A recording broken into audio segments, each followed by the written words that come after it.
Aujourd'hui, nous allons explorer une idée simple, mais révolutionnaire. Faire comme si tout fonctionnait toujours, même quand tout semble s'effondrer. Ce concept, souvent sous-estimé, est une clé méconnue de la résilience psychologique et de la transformation personnelle. Que se passerait-il si vous arrêtiez de lutter contre la réalité et que vous agissiez comme si tout était déjà en place? Comment changerait votre regard sur vous-même, vos relations, vos projets? Cette vidéo est une invitation à expérimenter ce regard neuf, à travers des perspectives multiples et profondes, pour réveiller en vous une force insoupçonnée. La puissance de la croyance active. Il existe une force souvent ignorée, presque invisible, qui modèle notre réalité, la croyance. Mais pas une croyance vague ou passive, non. Il s'agit d'une croyance active, un engagement mental profond qui oriente chaque fibre de notre être vers ce que nous souhaitons atteindre. Agir comme si tout fonctionnait, c'est précisément cette forme de croyance active, un levier puissant qui prépare le terrain intérieur et extérieur à la réussite. William James, que l'on considère comme le père de la psychologie pragmatique, a affirmé avec une clarté fulgurante: « La plus profonde découverte de ma génération est que l'être humain peut changer sa vie en changeant son attitude mentale. » Cette citation ne souligne pas seulement l'importance de la pensée positive, mais révèle une dynamique psychologique plus profonde. Notre cerveau, lorsqu'il est programmé par une conviction ferme, se met en mode recherche et création. Il cesse d'être un juge sévère et devient un explorateur à l'affût des signaux favorables. En d'autres termes, en faisant semblant que tout fonctionne, vous déclenchez un changement intérieur qui décuple vos chances de succès. Pourquoi cela fonctionne-t-il? Parce que notre esprit est conçu pour détecter des patterns, des modèles de cohérence. Lorsque vous adoptez une posture mentale confiante, vous commencez à repérer des opportunités que vous auriez ignorées dans un état de doute ou de peur. Cette posture transforme votre perception, filtre les informations entrantes et amplifie les actions alignées avec vos objectifs. Votre cerveau crée alors des ponts invisibles vers ce que vous désirez, comme si votre esprit devenait une boussole intérieure magnétisée par votre croyance. Cependant, ce processus ne peut s'enclencher que si vous êtes prêt à suspendre temporairement le scepticisme. Ce n'est pas nier la réalité ou feindre l'optimisme naïf, mais adopter un état d'esprit d'expérimentation audacieuse. C'est oser faire le premier pas, même sans garantie, en cultivant cette croyance que la réussite est possible, voire inévitable. Interrogeons-nous, combien de fois vos projets ont-ils échoué avant même d'avoir commencé? Combien de rêves ont été étouffés par la voix intérieure du doute, ce juge implacable qui s'immisce dans vos décisions? Ce doute, bien que naturel, agit souvent comme un saboteur silencieux, paralysant l'action et vidant la motivation. Dans cette lumière, faire comme si devient une stratégie consciente. Vous choisissez de contourner ce saboteur. Vous envoyez un message clair à votre esprit et à votre corps. Ici et maintenant, tout fonctionne, tout est aligné. Ce message modifie non seulement votre état émotionnel, mais aussi vos comportements. Vous devenez plus audacieux, plus persévérant, plus réceptif aux solutions. Cette idée s'appuie sur un fondement neurologique solide. Les neurosciences ont démontré que notre cerveau est plastique, c'est-à-dire qu'il se reconfigure en fonction de nos expériences et pensées répétées. En entretenant une croyance active, vous favorisez la formation de nouvelles connexions neuronales qui renforcent l'optimisme, la créativité et la résolution de problèmes. Pourtant, cette transformation ne se fait pas en un claquement de doigts. Elle demande de la discipline mentale, une répétition quotidienne de cet état d'esprit. Faire comme si, c'est aussi un acte de volonté qui se cultive, un engagement à jouer le rôle du possible dans le théâtre de votre vie. Ainsi, vous devenez l'acteur principal de votre changement, non pas en attendant que tout soit parfait, mais en incarnant déjà cette perfection en puissance. Pour conclure ce point, posons une question essentielle. Combien de vos échecs passés sont liés à un doute intérieur qui a saboté vos actions avant même qu'elles ne commencent? Prendre conscience de cette vérité est un premier pas vers la libération. Et si, dès aujourd'hui, vous décidiez de faire comme si tout fonctionnait, ouvrant la porte à une nouvelle réalité? Le miroir social et la projection. Imaginez un instant que vous vous tenez devant un miroir. Mais ce n'est pas un miroir ordinaire, celui où vous ne voyez que votre reflet physique. Non, ce miroir est ce spécial. Il reflète aussi la manière dont le monde vous perçoit. Il capte la lumière que vous émettez, les vibrations que vous dégagez, la confiance ou la peur que vous incarnez. Dans ce miroir social, chaque détail compte. La posture que vous adoptez, le ton de votre voix, l'expression dans votre regard. Lorsque vous vous tenez avec assurance, comme si tout fonctionnait réellement, ce miroir ne renvoie pas seulement votre image, mais un message puissant, celui d'une personne sûre d'elle, compétente et maîtresse de son destin. Ce reflet, visible ou invisible, influence silencieusement les autres. Il agit comme une onde qui se propage, modifiant inconsciemment les interactions autour de vous. Les regards changent, les attitudes se transforment, les portes se entr'ouvrent. Cette énergie positive que vous projetez agit comme un aimant social qui attire l'opportunité et la collaboration. Prenons un exemple historique. Napoléon Bonaparte, dont la colline Napoléon symbolise aujourd'hui encore la puissance et l'audace, savait parfaitement jouer avec ce miroir social. Il déclarait « Le succès est le fruit de l'audace ». L'audace, c'est ce courage de se montrer sous son meilleur jour, d'oser s'affirmer même lorsque les circonstances sont incertaines. Agir comme si tout allait bien, c'est embrasser cette audace et la refléter dans le regard que vous offrez au monde. Mais ce miroir est aussi un défi. Il vous invite à vous interroger sur l'image que vous projetez réellement. Qui voyez-vous dans ce reflet social? Est-ce l'image que vous souhaitez offrir?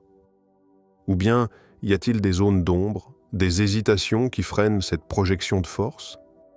Car, au-delà de votre propre perception, c'est cette image sociale qui influence votre environnement et, in fine, votre trajectoire de vie. Une transformation consciente de cette image peut alors devenir un levier puissant. Imaginez que vous modifiez intentionnellement votre posture, votre attitude, cette énergie que vous dégagez. Comment cette nouvelle image pourrait-elle bouleverser vos relations, ouvrir des portes, ou faire naître des opportunités jusque-là invisibles? Le miroir social est un instrument vivant qui renvoie ce que vous y mettez. Si vous vous approchez de lui avec la conviction que tout fonctionne, il vous renverra cette même énergie amplifiée par l'interaction humaine. Alors, prenez un moment pour poser cette question à votre conscience. Quelle image donnez-vous aujourd'hui, consciemment ou non, qui pourrait transformer votre vie si vous la modifiez intentionnellement? Ce questionnement est une invitation à devenir sculpteur de votre propre reflet social, à ne plus laisser votre image au hasard, mais à la modeler avec la précision d'un artisan. Car dans ce jeu subtil de projection et de perception, se joue souvent l'ouverture d'un nouveau chapitre dans votre vie. Le mécanisme inconscient de la prophétie autoréalisatrice. La psychologie sociale nous offre un concept fondamental pour comprendre comment nos croyances influencent la réalité. La prophétie autoréalisatrice. Derrière ce terme se cache un phénomène puissant, souvent méconnu, qui agit comme un moteur invisible de nos vies. La prophétie autoréalisatrice désigne ce processus où une attente, qu'elle soit fondée ou non, influence les comportements d'une personne de manière à rendre cette attente vraie. En d'autres termes, lorsque vous croyez fermement à quelque chose, même si cette chose est au départ incertaine ou erronée, vous adoptez des comportements qui facilitent sa réalisation. Le sociologue Robert K. Merton, qui a formalisé ce concept, l'a exprimé ainsi : une prophétie devient vraie parce qu'elle est crue. C'est là toute la force de la croyance active. Ce n'est pas simplement une illusion, mais un mécanisme psychologique complexe qui engage votre cognition, vos émotions et votre environnement.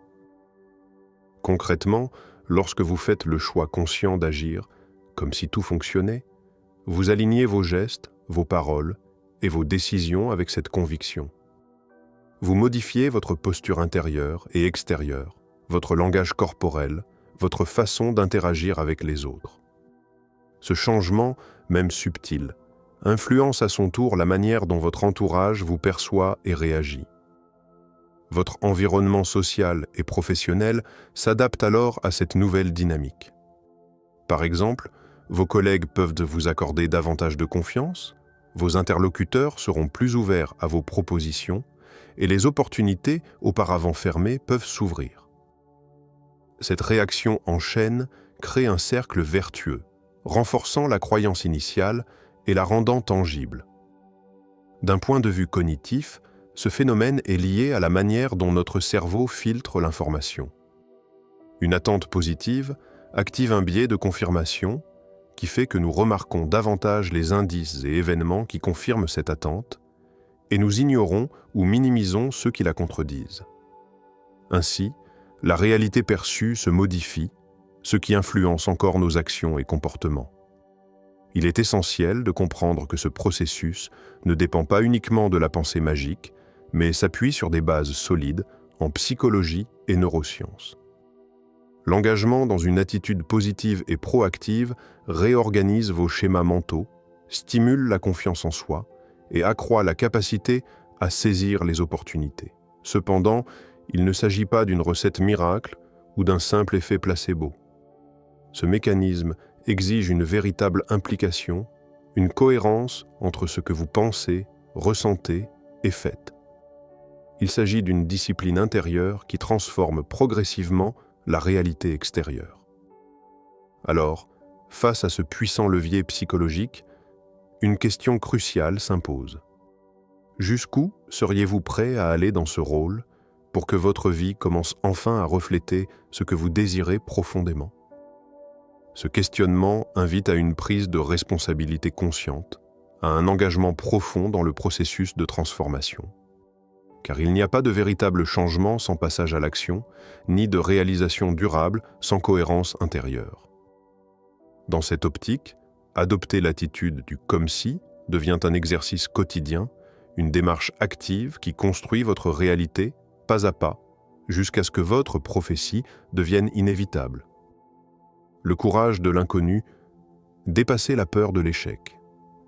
Dans le silence de nos pensées, tapi dans l'ombre de chaque tentative, se cache un spectre familier, la peur de l'échec.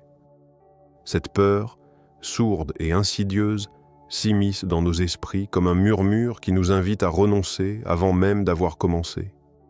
Elle paralyse les rêves, étouffe les élans et freine la marche vers l'inconnu.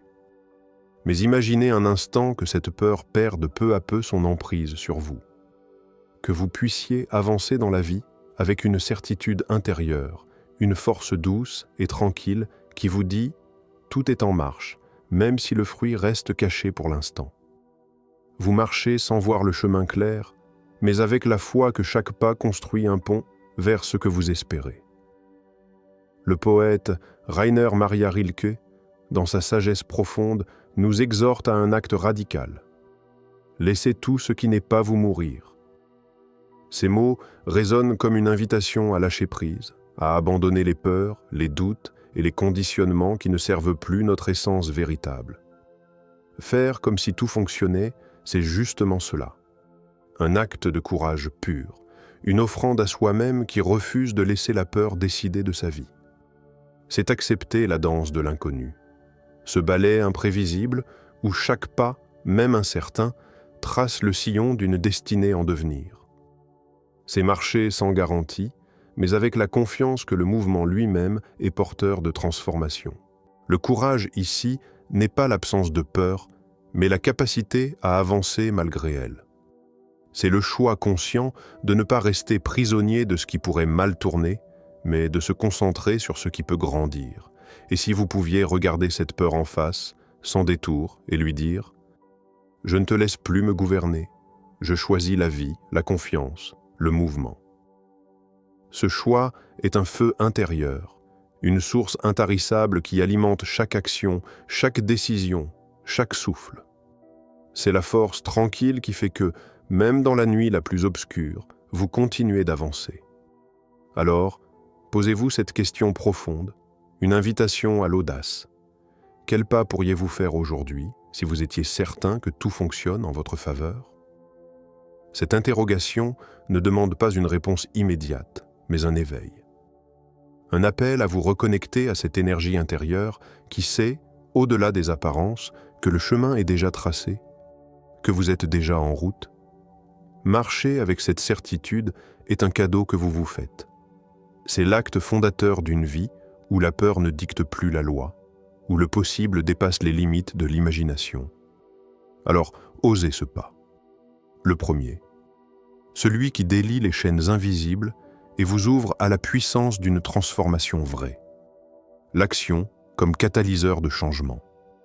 Il est une vérité simple et puissante. Rien ne change sans action. Peu importe la qualité de vos idées, la force de vos croyances ou la clarté de vos intentions, tant que vous ne passez pas à l'action, tout reste dans le domaine du possible, à l'état de rêve ou de projet inachevé. Agir, c'est ce pont entre l'abstrait et le concret, entre l'idée et la réalité. En choisissant d'agir comme si tout fonctionnait déjà, vous envoyez un signal puissant à votre cerveau et à votre environnement. Ce signal leur dit « Je suis prêt, j'avance, je m'engage ». Cette posture active modifie tout. Votre cerveau, qui cherche naturellement la cohérence, commence à ajuster ses ressources pour soutenir ce mouvement. Votre entourage, lui aussi, perçoit cette dynamique et répond souvent par des encouragements, des opportunités ou un soutien plus marqué. Tony Robbins, l'un des coachs en développement personnel les plus influents, l'a résumé clairement. Le chemin vers le succès est de prendre des mesures massives et déterminées. Ce message va au-delà du simple conseil. Il révèle que la taille et la détermination de vos actions sont souvent plus décisives que la perfection de votre plan ou la solidité initiale de vos croyances. Mais il y a une nuance importante. Ne cherchez pas à tout contrôler. La quête de la perfection ou du plan infaillible peut devenir un piège qui freine l'élan. Au contraire, laissez l'action vous guider, même si elle est imparfaite, même si elle génère des doutes. La magie naît souvent du simple fait de bouger, de créer du mouvement. Chaque petit pas compte. Chaque geste que vous posez, même minime, construit le chemin vers le changement que vous souhaitez. Ce sont ces pas répétés qui érigent la confiance en soi, nourrissent la motivation et démultiplient les résultats. Alors, interrogez-vous honnêtement. Quelle petite action pouvez-vous poser dès maintenant pour incarner cette confiance que tout fonctionne? Peut-être s'agit-il d'un appel téléphonique, d'un message, d'une simple prise de décision ou d'un engagement à vous lever chaque matin avec cette intention. Peu importe l'échelle, ce qui compte, c'est de commencer. Agir, c'est aussi accepter l'incertitude. C'est comprendre que l'on avance souvent sans voir le bout du tunnel, mais que chaque pas éclaire un peu plus la route. C'est se libérer du paralysant « je ne sais pas comment » pour embrasser le « je fais ce que je peux maintenant ». En adoptant cette démarche pragmatique, vous vous donnez la chance d'entrer dans un cercle vertueux où l'action alimente la confiance, et la confiance génère davantage d'action. Ce cercle est la clé de la transformation durable. Ne sous-estimez jamais le pouvoir d'un mouvement, aussi humble soit-il. En réalité, c'est dans ce mouvement que réside toute la force du changement. Le paradoxe de la confiance authentique. Il est une vérité qui semble contradictoire au premier abord, mais qui détient en elle-même la clé d'une transformation profonde. Faire comme si ne veut pas dire feindre ou mentir à soi-même. Ce n'est pas non plus ignorer les difficultés ou prétendre que tout est parfait. Au contraire, c'est incarner une posture intérieure de confiance, malgré l'incertitude, malgré la peur, malgré le chaos. Ce paradoxe est au cœur de ce que signifie avancer vers un avenir inconnu. Ce n'est pas l'assurance naïve du sans-peur, mais la foi lucide, cette conviction claire que, même si vous ne voyez pas le chemin complet, vous avez en vous les ressources nécessaires pour le traverser. Le philosophe danois Søren Kierkegaard a évoqué ce concept avec profondeur en parlant du fameux « saut de la foi ». Ce saut n'a rien d'une adhésion religieuse aveugle. Il s'agit d'un engagement audacieux face à l'angoisse existentielle, un acte de courage où l'on accepte l'incertitude totale et où l'on choisit néanmoins d'avancer. Ce saut est un acte de liberté, une libération de la paralysie que peut engendrer le doute. Il exige de lâcher le besoin de garantie, de contrôle absolu et d'embrasser pleinement la vulnérabilité. Et c'est précisément ce saut que vous réalisez, consciemment ou inconsciemment, lorsque vous décidez de faire comme si tout fonctionnait. Vous déclarez à votre esprit et à votre cœur que vous êtes prêt à affronter l'inconnu, à accueillir l'imprévu et à continuer malgré tout. Cette démarche n'est ni simple ni confortable. Elle demande une maturité intérieure qui dépasse la peur immédiate et les fluctuations émotionnelles. C'est un dialogue constant entre le doute et la confiance, entre la raison et l'intuition. Mais dans cette tension même naît une forme de puissance authentique. Car la confiance véritable ne se nourrit pas de certitudes absolues, mais de la capacité à se tenir debout en dépit de l'incertitude. Alors, à vous maintenant de poser la question la plus profonde, celle qui touche à votre engagement personnel. Êtes-vous prêt à faire ce saut, à accepter l'incertitude tout en avançant avec une confiance profonde en vous? Cette interrogation n'est pas un test, ni une épreuve. C'est une invitation à choisir votre posture intérieure, à décider de la manière dont vous voulez vivre votre relation au futur et à vous-même. Car c'est dans ce choix, dans ce saut d'audace, que réside la liberté de devenir acteur de votre vie plutôt que spectateur passif.